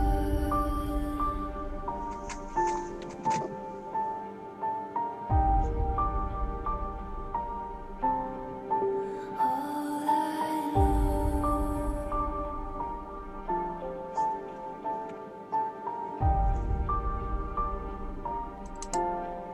so unreal.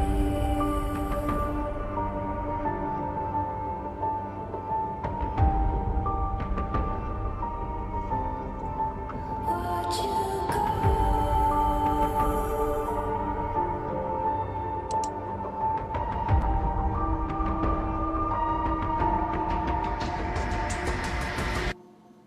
I tried so hard and got so far, but in the end, it doesn't even matter. I had to fall to lose it all, but in the end, it doesn't even matter. One thing, I don't know why. It doesn't even matter how hard you try. Keep that in mind. I designed this rhyme to remind myself of a time when in spite of the way you were mocking me, acting like I was part of your property, remembering all the times you fought with me, I'm surprised it got so things aren't the way they were before. You wouldn't even recognize me anymore. Not that you knew me back then, but it all comes back to me. You kept everything inside, and even though I tried, it all fell apart. What it meant to me will eventually be a memory of a time when I tried so hard and got so far, but in the end, it doesn't even matter. I had to fall to lose it all, but in the end, it doesn't even matter.